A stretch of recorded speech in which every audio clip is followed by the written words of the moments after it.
رجاله خلاص يا رجاله. لا اصبر بس. خلاص يا عم. والله العظيم انت ما تعرف حاجه يابا. ثواني بس يا ابويا، انت ما تعرفش حاجه. والله العظيم عشان خاطر الراجل الكبير وانا ده. والله عشان خاطر الراجل والله العظيم.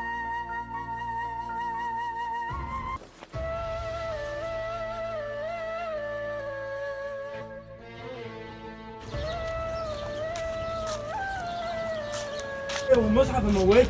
والله العظيم ما تعرف. والله العظيم وربنا ما تعرف. خلاص يا رجاله. خلاص يا رجاله. خلاص يا رجاله. لا خلاص يا اصبر رجاله. بس. خلاص يا عم. والله العظيم انت ما خلاص تعرف بقى حاجه يا عم يابا. خلاص. ثواني بس يا يا ابويا، عم انت ما بس تعرفش عشان حاجه. خلاص. والله العظيم عشان خاطر الراجل وانا الكبير والله ده. عشان خاطر الراجل والله الكبير العظيم ده. يا عم ما اكلمك من خلاص قبل. بقى خلاص بقى. ماشي يابا. عشان خاطر عشان خاطر. ماشي عشان ماشي خاطر، يابا. عشان خاطر. ماشي سلام. مش عارف العالم دي بتتخانق كده ليه؟ خلاص ها فلوس.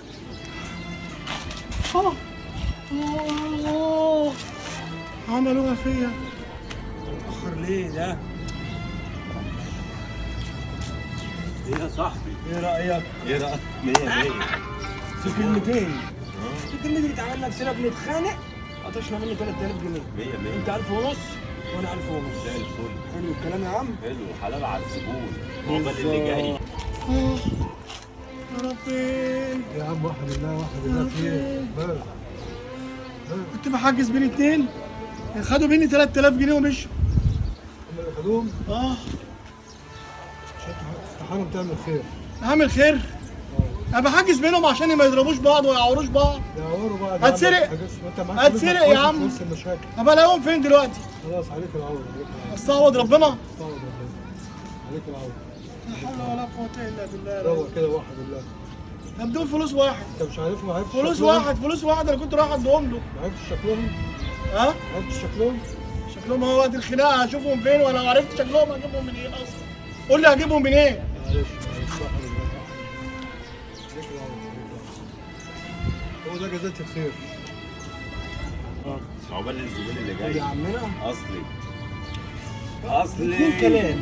اتنين كلام. اصلي. 10 دقايق خلصنا الليل. بس في حاجه بقى. ايه بقى؟ عايزين نشوف سيبك بقى من الفتافيت دي 1000 ونص و3 الكلام ده مش هياكل عيش. عايزين نشوف فرده تقيله كده شويه. ها نطلع على المكان اللي قلت لك عليه. ايه رايك؟ شوف الدنيا كده. بكره. ماشي خلصانه؟ خلصان. بس انت ولا تعرفني ولا انا اعرفك. حتى ولا- لو قابلك في الشارع ولا انا ما شفتش ولا حاجه عمري ولا اعرفك. شفتك. اكيد خلاص طبعا. انا اول مره اشوفك دلوقتي. بالظبط. حلو. ما تقلقش. انت مين؟ ولا اعرف وانا ما اعرفكش. ولا انا كمان. اخواتي في الله، القصه اللي انتوا شفتوها دلوقتي دي قصه حقيقيه حصلت امبارح مع واحد عايز عليا. كان طالع من سوبر ماركت وجاب من فودافون كاش 3000 جنيه وهو معدي لقى اتنين بيتخانقوا فقال لك احجز ما بينهم زي اي واحد طبيعي. فجاه وهو بيحجز ما بينهم قام واحد منهم لاطش منه ال 3000 جنيه واختفى. ايه بعدها بعد ما حاش الناس عن بعضهم وكل واحد راح لحاله فجاه بيدور في جيوبه ما لقاش الفلوس. شغل الشهر كله راح عليه. طب انا عايز اقول حاجه. انت دلوقتي يعني الناس دي بقت بتخترع حاجات احنا نفسنا مش مستوعبين. يعني الوقت لو معدي اهو ولقيت اتنين بيتخانقوا ما انا الطبيعي ان انا هحوش احجز ما بينهم. خلاص يا عم خلاص يا عم. طب انت بقى خدت مني الفلوس.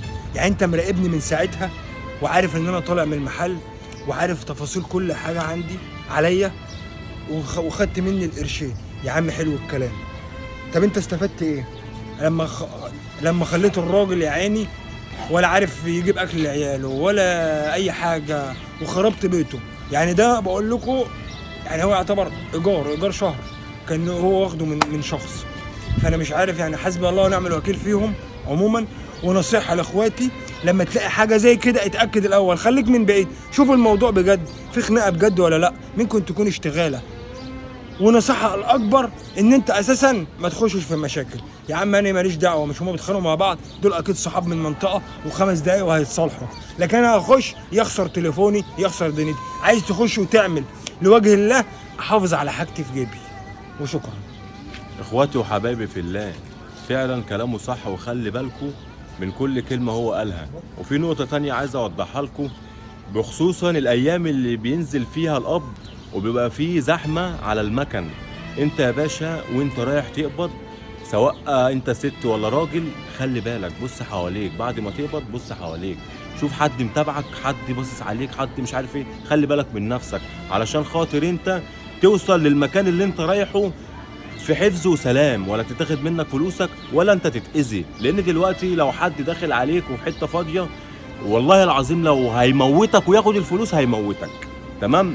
فانت يا باشا خد بالك وانت بتقبض، خد بالك وبص حواليك كده، شوف حد متابعك، حد مراقبك، حفاظا على سلامتك وحفاظا على الفلوس اللي انت تعبت وشقيان فيها، اللي انت مش في ثانيه الا ثانيه كده واحد ما تعبش في حاجه يقوم رايح واخدها وما يعلمش اصلا صاحبها راح يوديها فين ولا يدفعها فين، ما يعرفوش هم الكلام ده، لان هم ولاد حرام. فحسبنا الله ونعم الوكيل فيهم، وربنا يسترها عليكم وعلينا وعلى الدنيا كلها يا رب. وسلام عليكم.